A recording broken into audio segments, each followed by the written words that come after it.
What's up, everybody? Hope you're all having an awesome weekend so far. Happy Labor Day weekend, everybody in the U.S. Happy weekend of first week of September to everybody else everywhere else. So if you've been following a few of the recent videos, the recent stream, I've been really trying out Jun Shadow. I think it's in a pretty good spot right now. The aggressiveness, the access to like disruption on multiple different levels. For example, you've got heavy grave hate if you want it with Dothy, Nihil Spellbomb, stuff like that. You've got Chalice of the Void. You've got access to Blood Moon if you want it. So I kind of wanted to take that to the extreme. We've played Rakdos before, and I've usually played it with like Street Wraiths, Teamer Battle Rage, stuff like that. I decided to try out the Teamer Battle Rage again, but decided to cut the Street Wraiths, which seems weird. Seems like why would you want Shadow, and in this case, a couple Scourge of the Skyclaves with no Street Wraiths?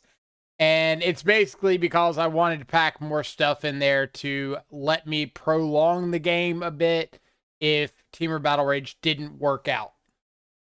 So to compensate, we've got a couple copies of Blood Moon in the main deck, 3 copies of Fable of the Mirror Breaker. Card's really been impressing me out of Jun Shadow in the matchups where the game's not over in the first couple turns. And even if it is going to be over in the first couple turns, if you can stall out just a little bit, then Fable has been pretty solid at helping me get over the edge there in the end. I've got 4 copies of Orcish Bowmaster, 2 Scourge of the Skyclaves, 2 Teamer Battle Rage, which, spoiler alert, I'm probably going to end up cutting again. 1 copy of Kroxa, Titan of Death's Hunger in the main. Really great late game mana sink.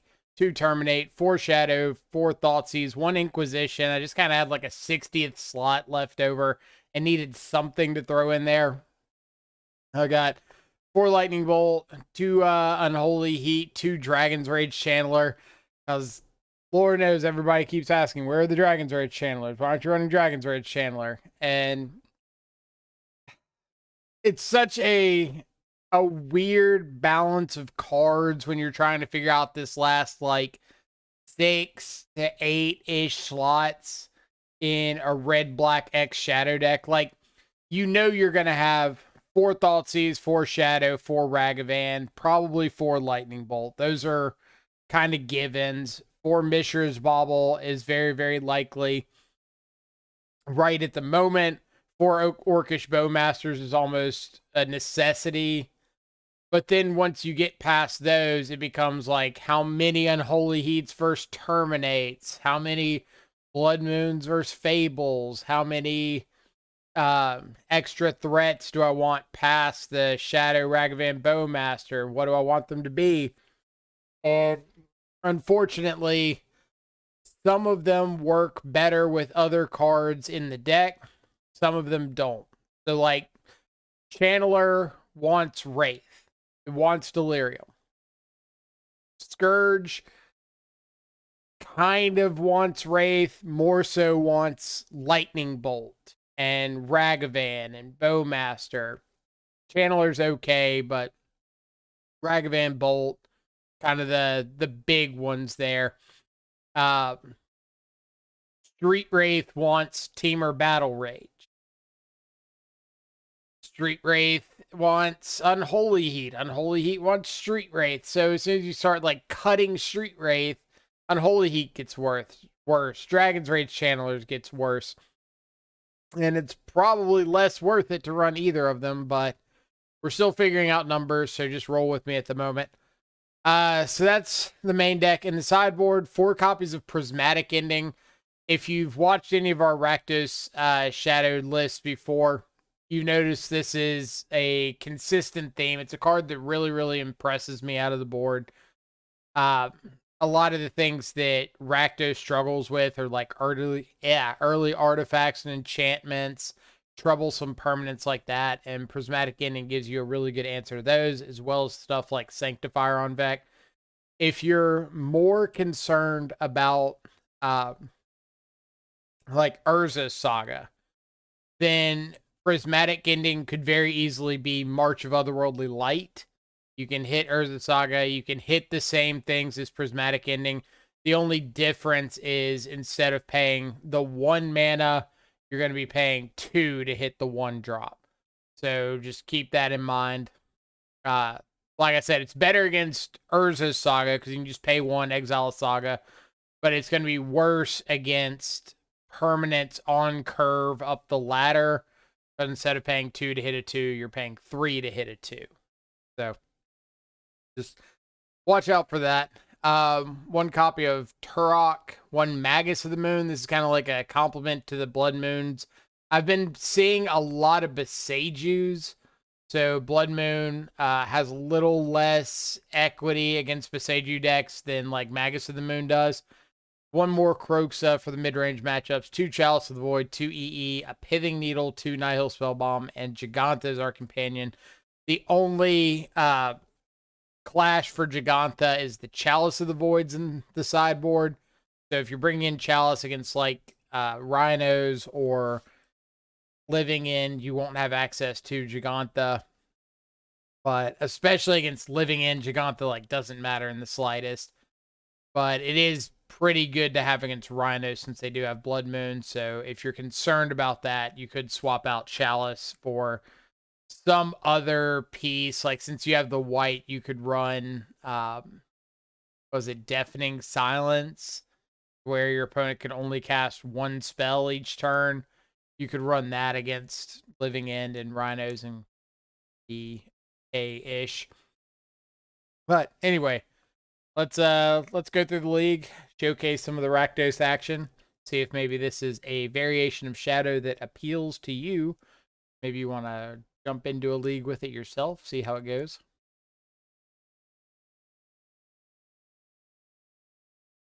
Span the screen a little bit.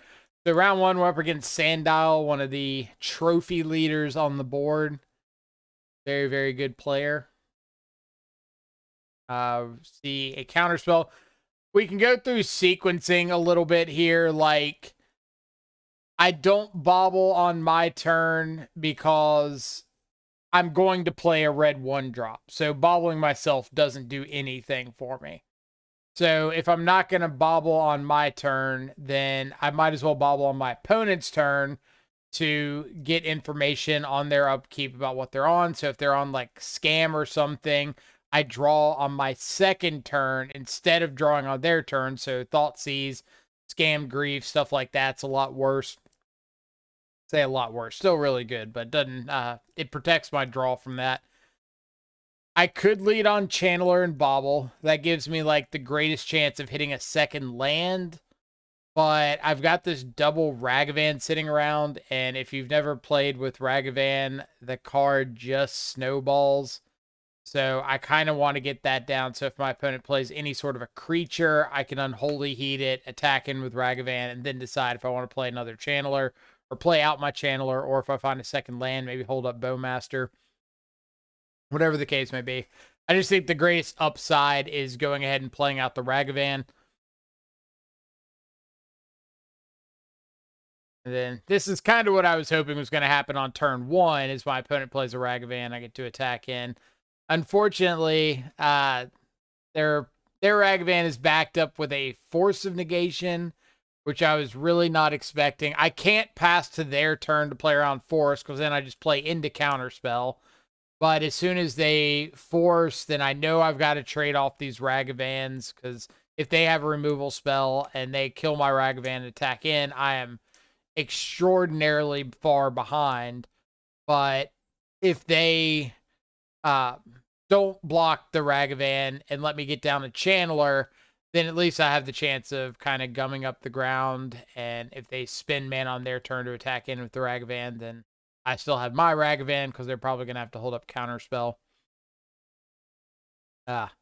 We get the Counterspell out of hand. We get another Ragavan in play. Our opponent's missing their 3rd land drop. This was definitely a calculated risk. So opponent has shown they don't have an answer to my Ragavan. So when they dash in Ragavan, I run the risk of them top decking an answer to mine. So one of our 4 bolts, 2 heats. Fourth Ragavan, second Dragon's Rage Channeler, something like that could stand in the way very easily. But if they don't hit a way to deal with Ragavan, then I can finally start catching up on mana. So I think it's worth taking that hit, getting a little closer. Like if I didn't have the double shadow in hand, I'd also be a little more hesitant. But with the double shadow, I feel like I've got a lot of potential to kind of take over the late game if I take a little more damage. We get a couple pings off of Bowmaster. Opponent scoops to the second one. I'm guessing because they couldn't afford to draw off the bauble, or maybe they didn't have anything worth discarding, like the Ragavan was kind of dead in hand.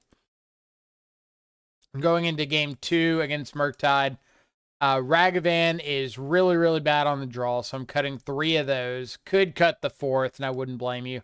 Cut an Inquisition because it doesn't hit mURktide. Cut a Thoughtseize because I want to have more like live stuff as the game goes on. Cut the Blood Moons because they're also a Blood Moon deck, so it's not very difficult for them to play around it. Bringing in Nihil Spell Bombs. Bringing in the extra Kroxa. Bringing in the 4 Prismatic Endings. Important one there since we've seen Ragavan. We've seen the... what's it called? Ledger Shredder. They probably have like unlicensed hearse, stuff like that. Dragon's Rage Channeler their own. Just a bunch of stuff that we can potentially hit with Prismatic Ending. Also lets us save those Terminates for mURktide. So, Thoughtseize. We see another Ragavan, Dragon's Rage Channeler, a Scalding Tarn. Get down Channeler. At the moment, they don't have an answer for the Channeler, so if I can use this as a removal spell and then save my bolt for this Dragon's Rage Channeler like this, then I feel a lot better here. So, kind of works out. Thankfully, because they don't have black in their deck, unless they hit me with a Ragavan, they can't Nihil Spellbomb for any value. And Thoughtseize is a really good pickup here, because we know they kept a card on top with Preordain and drew it, so something live. Thoughtseize lets us take that, get down Shadow, and now we're just looking at a 2-turn clock. And again, they can't draw a card with Spell Bomb, so I feel a little safer. I don't really care if they hit my yard at the moment. Okay. Let's talk about this potential punt. I say potential punt. It probably is. I don't think there's too much of a question. So I've got 2 options here. Option number 1 is discard both the Kroxa and the EE. Draw 2 cards. Second option, discard just the Kroxa. And maybe I draw an untapped land and I can get the Kroxa before the spell bomb goes off. There's no way I'm keeping both of these cards. Like, hard casting a Kroxa for 2 doesn't make a lot of sense into the spell bomb. It doesn't kill. It doesn't change the clock in any meaningful way.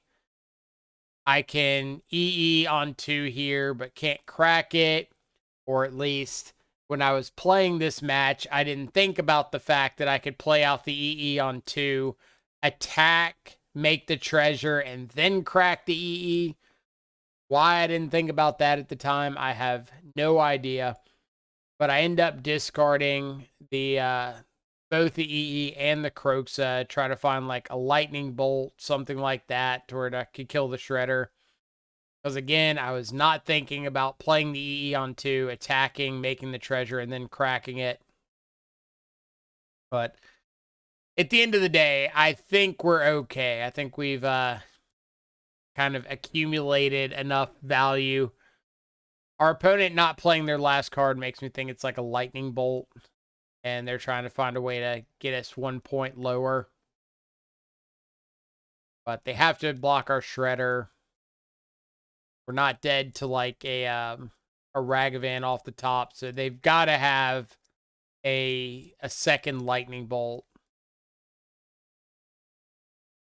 Which again, I assume their last card was a lightning bolt. They were playing like it was a lightning bolt. This is on to match number 2. On the play again. On the play with Ragavan and a removal spell. Really nice place to be. Aaron Mesa makes me think burn more than likely. But if it is burn, I'm surprised they didn't have a 1-drop and they didn't have a way to deal with Ragavan. But we see Leyline off the top of their library from the Ragavan, so it's not burn. Sanders on Preordained could be like a, yeah, definitely a creativity deck. Kind of got that impression off the Leyline binding reveal, either creativity or rhinos, but it would be kind of weird to have a red fetch land in rhinos because they really need like blue and green as their basics.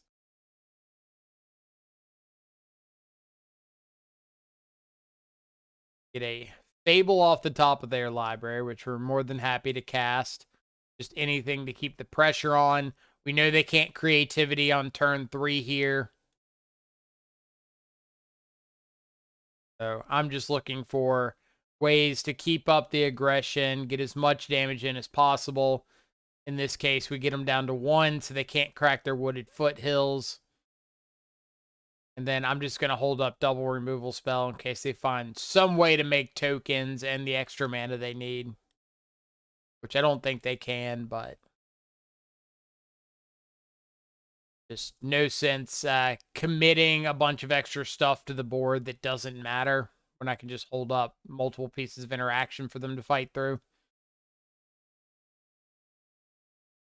So, game 2 on the draw. Sideboarding against creativity, boarding out some of the more expensive interactions. So, like, Terminate usually gets cut. I might cut the a bolt or 2.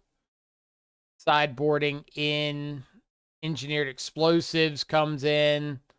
I don't think I brought in Magus to the Moon. I kept in Blood Moon, but I think they have too many pieces of interaction for Magus. Fairy comes down, get the opportunity to get Blood Moon in. Hopefully lock them out.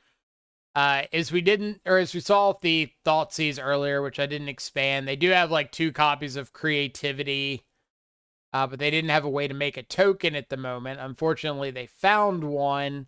So I've got to hope that Fable ditches me into a way to deal with the token, which it does. There's no way they're trading with our Shaman token while they've got creativity in hand. But I really want to fire off or kill the, talk about sequencing a little bit. I wanted to kill the Teferi first so that I could cast Thoughtseize and respond with Lightning Bolt if I needed to.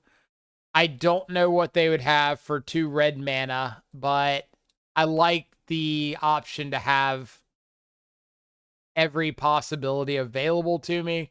I could bolt at the Teferi and then swing, but if I bolt at the Teferi and they have like Force of Negation or something and limit my options, then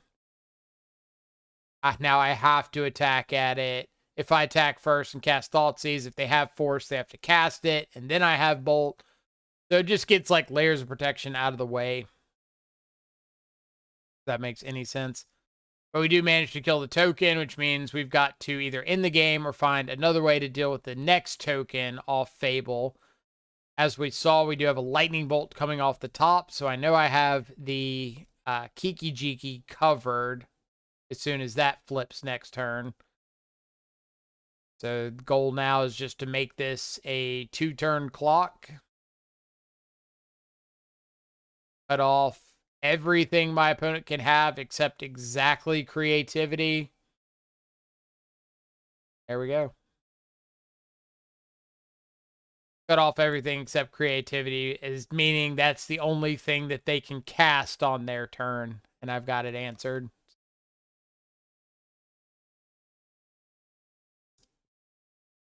So, let's double check that mulligan.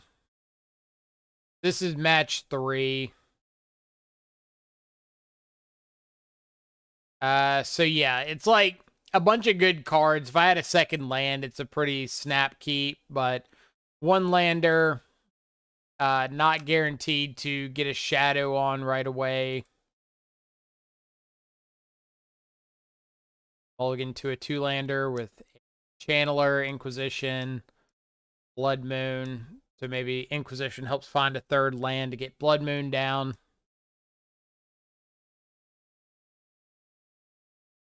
Find the third land. I don't know if Heat's going to be relevant or not, so I end up ditching that. I was expecting this to be like an Omnath deck based off no companion Misty, but Living End obviously makes a lot of sense. Just kind of have to hope that, damn.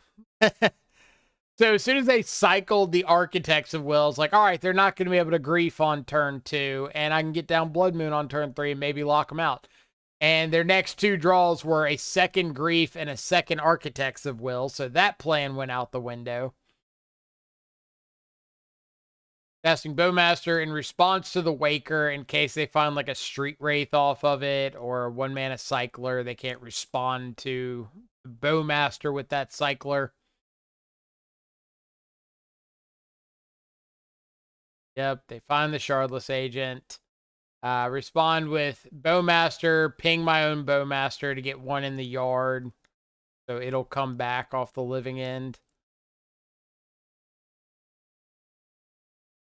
But unfortunately, with them having Architects, pretty unlikely that I'm going to be able to draw anything relevant to get out of this. The double Waker means I've got no power on board.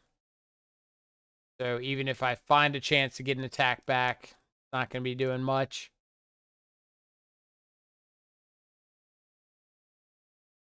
Couple chumps in case maybe I find something.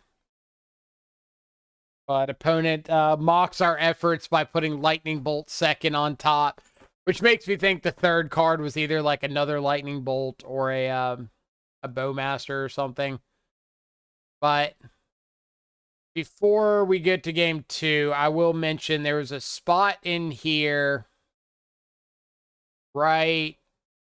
This attack where I could have flashed in the second Bowmaster and increased the damage by 1, which would have made all the difference when I drew that lightning bolt at the end. I'm assuming my opponent wouldn't have put the lightning bolt on top if they were at 3, unless it was double lightning bolt and they had to. But I did miss a point of damage here. Though I didn't want to go for the Bowmaster because it didn't change the clock. I should have because it put them dead to bolt. But I didn't because at the time it didn't change the clock with what was on board. And I wanted the flexibility of Bowmaster, ping my own Bowmaster to get a Bowmaster back. But I should have just gone for the flash in Bowmaster, ping them, grow the army by 1, just to put them dead to a potential bolt.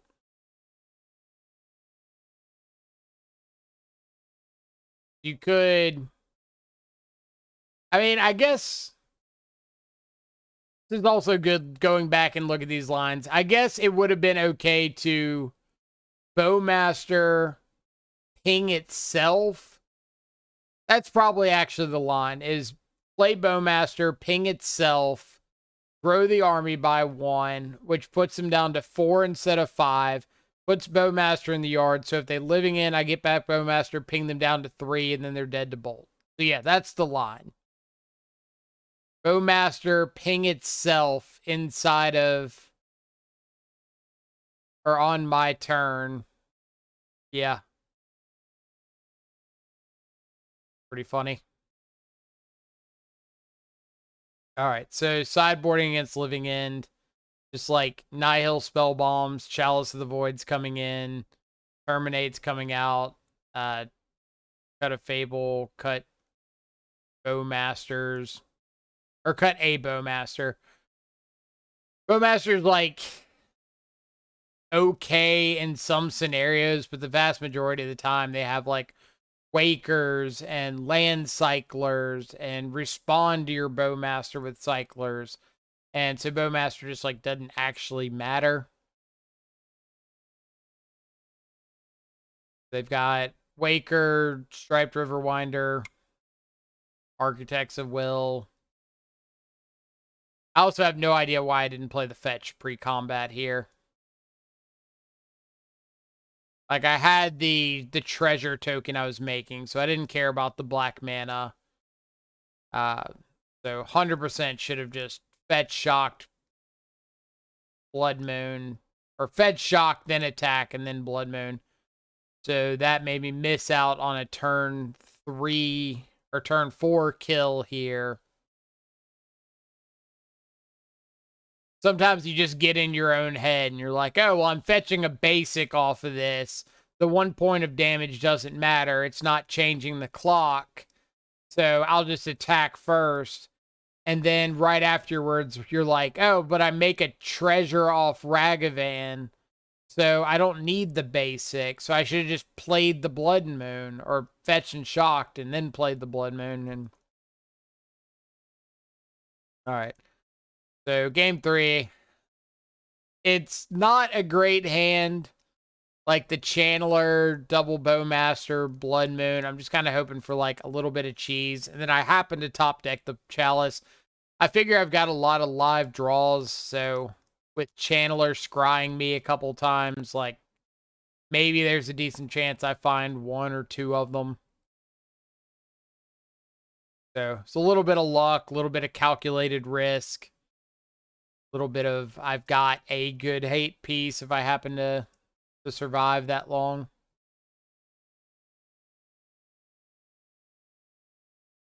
So as soon as I see my opponent not cycling anything, I'm assuming that they're trying to get to just like hard cast status.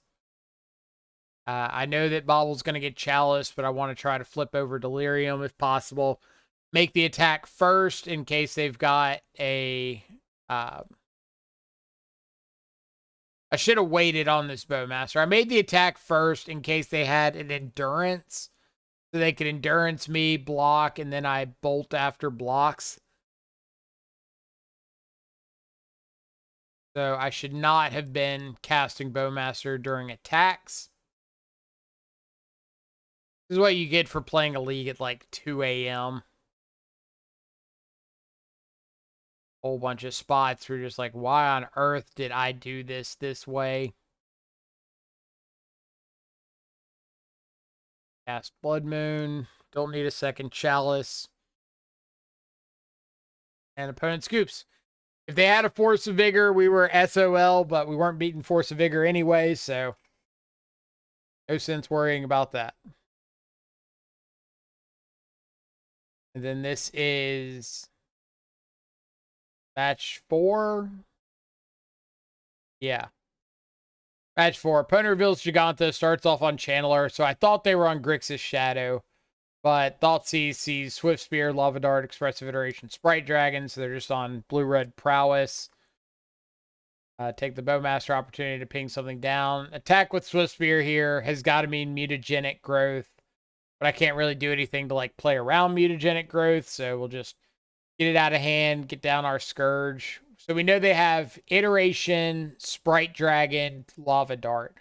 All I'm doing here is like I'm playing to the board because I need to have a presence. If I had cast Blood Moon last turn, they'd have the opportunity to just like Lava Dart a token, Lava Dart another token, get in a big attack. And I'm in pretty terrible shape to like any burn spells off the top. So I opted to get the Scourge down instead.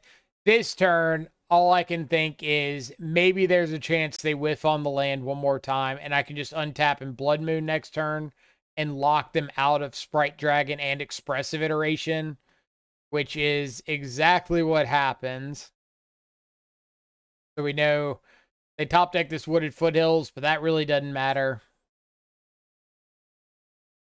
The attacks makes me think they're trying to get me to block with Scourge so they can Lava Dart it.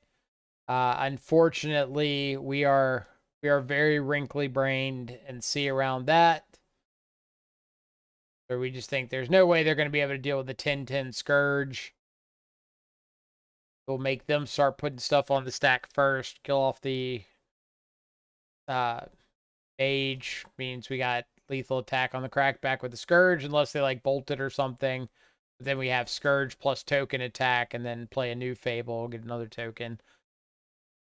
Sideboarding. Trimmed a bunch of Ragavans because they are on Lava Dart, and that card's pretty good against Ragavan. Bringing these prismatic endings, this is definitely the kind of matchup where the card really shines. Able to 1 mana take out any threat on our opponent's side. Bowmaster gets another little casualty here.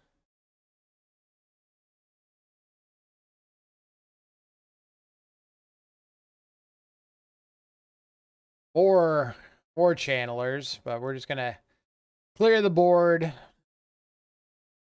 That's what you got to do in this matchup more often than not, is just like do your best to keep dudes off the board. If you can find a spot to buy yourself like a turn or two where they're not putting more pressure on the board, that's usually like the turning point you need to win the game. Opponent's gonna bolt our token. A-okay with us. That's one of the reasons we chumped last turn, is we didn't want them having like bolt dart or something to put a tremendous amount of damage on us. They had bolt dart.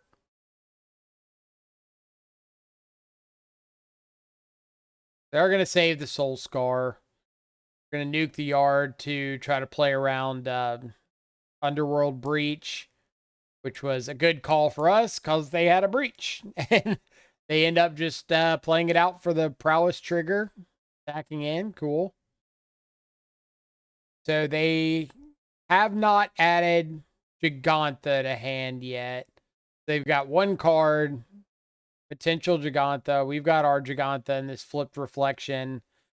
I'm pretty likely to just throw this reflection in front as a blocker if they tried to bluff, because I can't copy the Giganta anyway. It doesn't really matter. Same reason I'm attacking in here. Like, if they want to block and fire off a spell with Soul Scar, that's about as good as Reflection's getting right now, is getting a spell out of hand. But opponent doesn't find their 5th land. We find an Inquisition, and they scoop to that. So whatever it had apparently was not getting the job done for them. So on to match 4, 5. Can't remember. I think this is 5. So bubble ourselves, see a Blood Crypt on top. I don't want that. So we'll Inquisition them. See they're on Scam. I don't know why I didn't put their hand up, but their hand is like double Dolphy. Let's...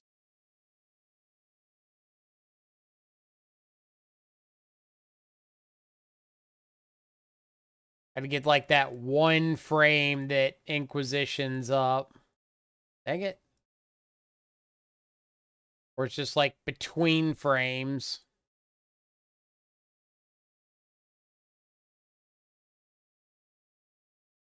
Really can't pause on the one frame.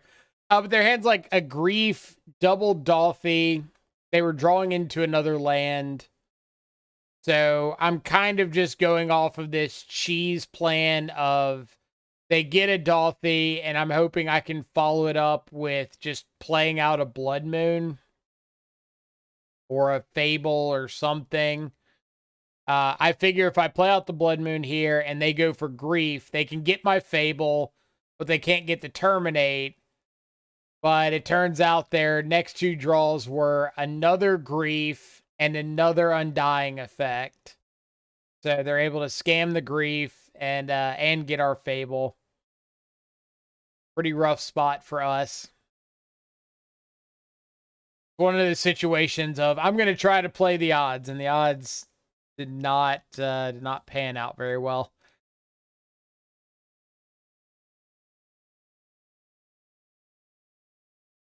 All right, so we do find an answer to the Dolphy. Get down Giganta. We've got to terminate Exiled with a Void counter, so they can Dolphy our terminate, but then they don't have Dolphy anymore. We've got Unholy Heat for one of their threats. So it's not like an awful spot to be in. It's not great, don't get me wrong, but it's not awful. Then here, just like putting more threats on board to try to force the terminate, but instead they go for replaying the Fable, which honestly, I think their chances are better if they terminate one of the threats, because now you're getting in a position where you have to chump block very aggressively every single turn. And I mean, maybe they can find like some Bowmasters and it gets a little bit better for them, but at the end of the day, putting chump blockers out doesn't matter too much. Is this the turn I think it is? So we'll just keep rocking in because, hey, again, you got a chump block. You choose to chump block one and take the other. It means I'm going to have double lethal attackers next turn and every turn after that. Thoughtseize just in case it's something. I don't know what it would be, but might as well, right? So this turn, I draw a Kroxa. If you don't know, Kroxa is like one of the best cards in this matchup on our side. And they've got one card in hand. I've got two options. I can play out the Kroxa and immediately get it back with Giganta and attack with the Reflection. Or attack with the Scourge, force a chump block in here. Or I can play the front half of Kroxa, get the last card out of hand. I can attack in with everything, try to get the double chump block, and then Kroxa. So, several options in here. I think I chose one of the worst ones. I think the right play would be to Kroxa first and see what happens. Because if my opponent's got a land in hand and they ditch it to Kroxa, then I just immediately get back Kroxa and win the game. And everything's just over. And I'm going to be casting Kroxa on my second main phase anyway. So all it changes is what I do on this first turn. And then if they have something that they want to play in response to Kroxa, they die because they would take 3 and then get it back. It plays around something like Bowmaster making a bunch of extra chump blockers, because if I Kroxa first and they play a Bowmaster, deal 3, I ping them. If I attack first and they play a Bowmaster, then they just get free chump blocks and they get to untap with a live Reflection. So correct play was absolutely just to play Kroxa pre-combat, and turns out they did have exactly Bowmasters, make a couple blockers. We get to Bowmaster, ping them, pass the turn. So if they draw a land,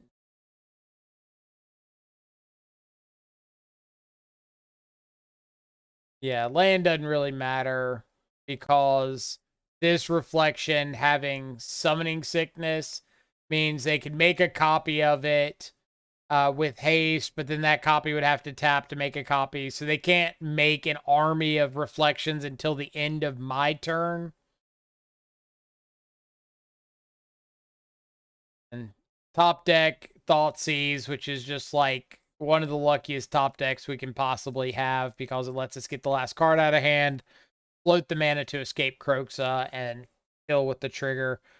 But we would have just had them dead, like, regardless if we had just cast the Croaks on our first main phase.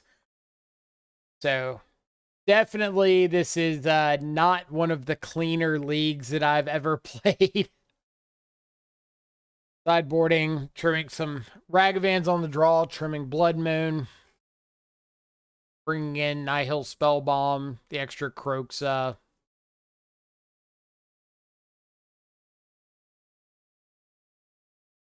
Did I bring in Prismatic Ending? I'm pretty sure I did, like, some number of them. Yeah, I brought in 3 of them. They're a good answer to Ragavan on the opposing side, to Dothy, opposing Fables. Obviously, they're not good against the scam aspect.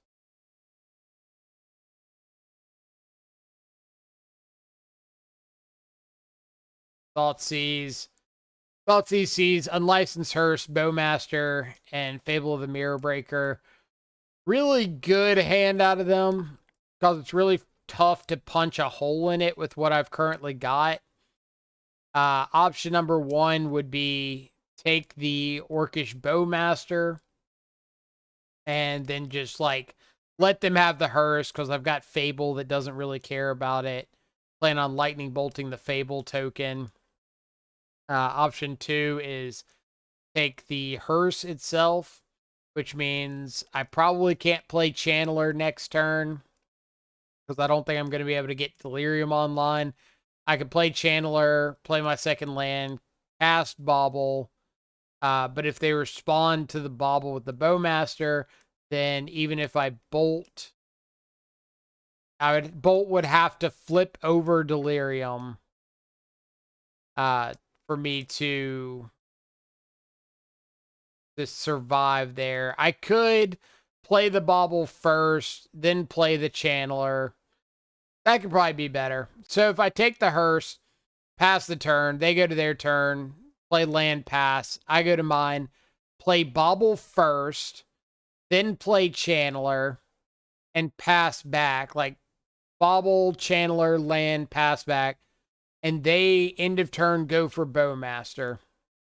When they target the Channeler, I can fetch and shock. That puts Thoughtseize, so sorcery land in the yard. I can crack Bauble, target them, and then lightning bolt the Bowmaster, and that gives me Delirium. So Channeler would live, Bowmaster would die. They'd have a 1/1 army token against my or against my Channeler. And then it's just like Fable v Fable. That would be okay. Taking Fable would be reasonable, but then I'd have to fight over Hearse and Channeler that's always going to die to Bowmaster. I feel a little rewarded top decking the Croxa after I take the Unlicensed Hearse.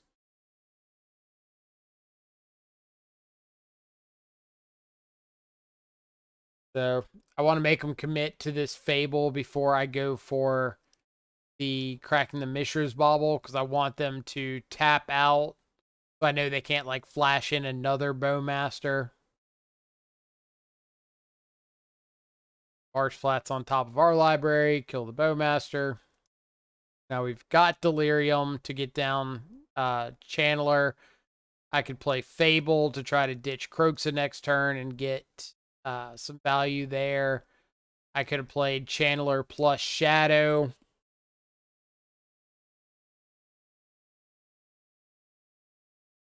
Maybe Channeler plus Shadow was better there. The bigger board presence. Like, I'm trading with this token anyway. But here we do have the opportunity to get back our Croxa, which we'll definitely take.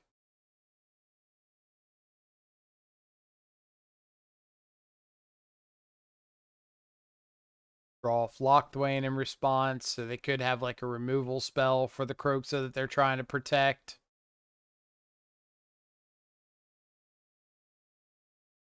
Shieldred.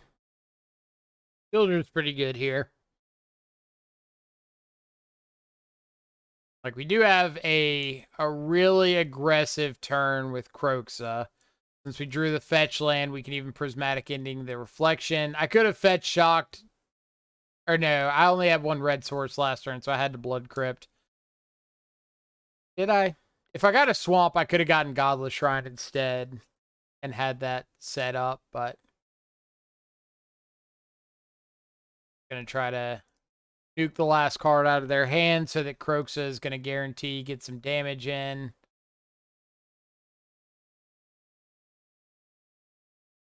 Then yeah, they were gonna attack or gonna block with a token, like regardless. I don't think it really mattered if I prismatic ending the reflection first or attack first. But attacking first gives the chance of them blocking with the Kiki Jiki, and then I can just like not fetch and shock. Well, they top deck Dolphy, which is worst case scenario for me, not because it's an unblockable threat, but because them blocking with Shieldred means my Kroxa gets exiled and I can't immediately get it back, which would have been lethal. So, rough times. Rough times. Such a good top deck. But we get to go to game 3 on the play. Reasonable opener. The double shadow got Bolt for like a Ragavan or scammed Fury. Unfortunately, they have a scammed Grief. A little bit worse for us. But we do have bobble ourselves off this Marsh Flats to hopefully find an answer and rebuild. With the fetch and the bobble, we could get an Unholy Heat is live. Another Lightning Bolt is live.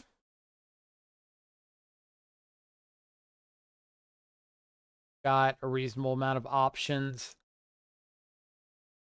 Thoughtseize away their Dolphy. They do still have a Bowmaster and a Thoughtseize. I was kind of hoping they would just hold up the Bowmaster this turn. But unfortunately, they go for the Thoughtseize. And they shock in Blood Crypt, which makes me think their last card is probably like another Undying Effect. It could be a Fatal Push or a Lightning Bolt, something like that. But never know. Crooks away. Yep, was an Undying Effect. Unfortunately, Kroxa is not going to be able to outrace the Grief. So we have to top deck a way of dealing with Grief into a way of dealing with Bowmaster. So unless we have like top deck removal spell into top deck Bowmaster, opponent's going to be able to clear us out there. So I hate that the league ends losing game 3 of match 5, losing the trophy match to a turn 1 scammed Grief, because I feel like that's kind of the embodiment of Modern right now. It's just, hey, what broken pitch elemental can I play here, and how's it gonna ruin everything our opponents worked hard for? I do think this deck has a reasonable chance against the scam decks. That being said, some of the cards that we have access to that we have cut, like the 3rd and 4th Unholy Heat, are really good against scam. And some of the things we've added, like the 1st and 2nd Teamer Battle Rage and the 1st Inquisition, are really bad against scam. So since we played Jund recently and we played Rakdos like a week ago, this variation is worse against scam than the previous variations. And with how popular against scam, or how popular scam is, I just don't think you can afford to get worse against that deck in the upcoming weeks. So if I were you, if you're thinking about picking up Rakdos, I would not run Battle Rage. It's a trap. Don't worry about it. We didn't cast it a single time that league, and still ended up with a 4-1 with like 3 2-0s, I think. And beat Living End without it. Lost to Scam, which is one of the matchups that's bad against anyway. So you probably just want the extra Unholy Heats. Dragon's Rage Channeler, I still don't think does like anything I'm particularly interested in. The clock is very non-existent. I don't think Street Wraith is worth it right now. We even saw multiple games in there where Giganta looked really good. I don't think we saw any games where I just aggressively wanted Street Wraith. So keep that in mind. Fable of the Mirror Breaker has still continued to impress. Really good ability to ditch some dead stuff later. So for me, if I'm thinking of running back Rakdos in the near future, some of the changes I'm probably going to make are take out the 2-teamer Battle Rage, drop the Inquisition, drop the 2 Dragon's Rage Channelers. So that's 5 spots that get freed up. Add the 3rd and probably the 4th Unholy Heat. Add the 2nd Kroxa back into the main deck. So that's 3 cards back in. And then the extra 2 spots, you could run a Kolaghan's Command. You could run a 3rd Blood Moon, a Magus of the Moon. Something like that. If you want more staying power against Scam, I'd probably go for like the 3rd or 4th Scourge and just kind of hope you're aggressive enough. It's not going to be as good against some of the unfair stuff, but if Scam is your target audience, then I think that's a reasonable choice. In the sideboard,